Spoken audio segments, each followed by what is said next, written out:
اهلا معكم رضا. جيسبر راكم ملاح. مرحبا بكم في الابيزود جديد تاع فيوتشر ديكودد، بودكاست على نوفيل تكنولوجي.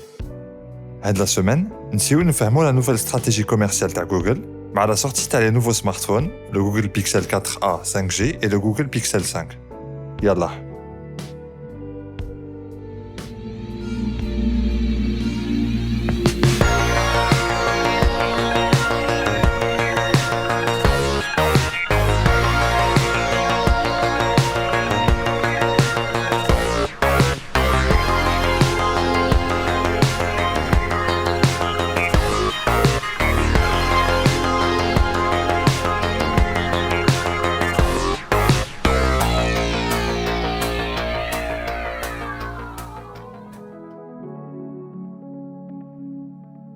Google a présenté deux nouveaux smartphones, le Pixel 4a 5G et le Pixel 5.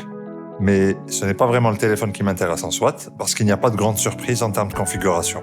Processeur Qualcomm Snapdragon 765, écran Full HD 90 Hz, 8 Go de RAM, certification IP68, bref, qui m'a camé les téléphones en 2020. Mais c'est la nouvelle philosophie de Google qui m'intéresse, et je vais essayer d'en parler en détail.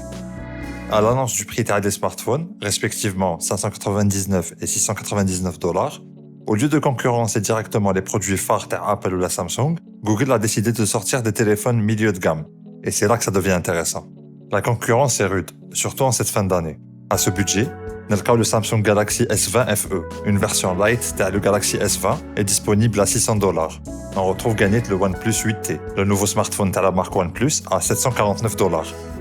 Et même les iPhone 12 annoncés à 699 $ pour la version mini et 799 $ pour la version standard.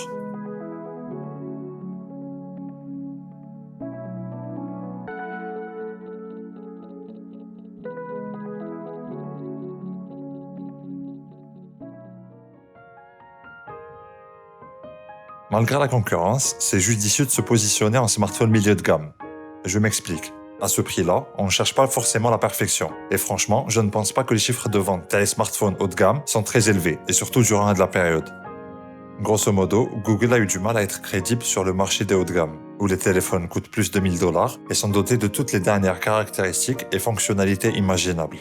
Mais bon, le Pixel à Google n'a jamais non plus fait concurrence de manière crédible aux chiffres de vente des téléphones Galaxy ou les iPhones, que ce soit aux États-Unis ou là autre part dans le monde.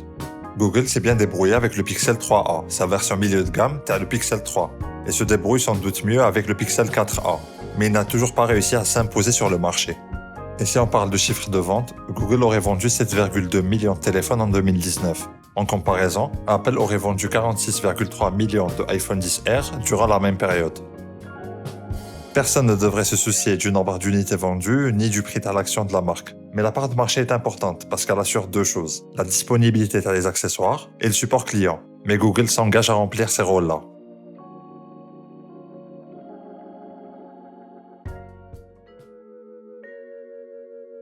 Dans une interview avec le magazine US The Verge, on a demandé à Sundar Pichai, le PDG de Google, pourquoi il fabrique son propre matériel informatique. Et voici sa réponse. La première est de faire avancer l'informatique. La deuxième est de faire évoluer notre écosystème. Et la troisième est de construire un business de smartphone durable. Je trouve des arguments assez bizarres personnellement. Déjà, par rapport aux parts de marché en 5 ans d'existence, et parce que lorsqu'il s'agit de faire avancer l'informatique et de faire évoluer l'écosystème, je ne pense pas que le Pixel soit un argument solide pour le moment. Les modèles précédents ont forcé l'industrie à améliorer la qualité photo, mais sans plus. Et ce qui me chiffonne encore plus, c'est qu'avant le Pixel, Google avait une autre gamme de téléphones, avec précisément les objectifs cités, les téléphones Nexus. Les Nexus faisaient vraiment avancer l'informatique en montrant comment Android pouvait fonctionner sur de nouvelles puces. Et je pense qu'ils ont également servi à faire évoluer l'écosystème d'Android. Mais la différence est que Google n'a pas directement produit les téléphones Nexus, la marque américaine s'était associée à d'autres entreprises, comme LG ou la Huawei. Mais la croissance semble reprendre depuis la sortie le Pixel 3a et le Pixel 4a. Google a adopté une stratégie très claire, vendre un bon téléphone à un prix plus bas. Voilà. On a la fin de l'épisode. J'espère que ça vous a plu. Si c'est le cas, n'hésitez pas à nous suivre sur les réseaux sociaux. Et à la semaine prochaine.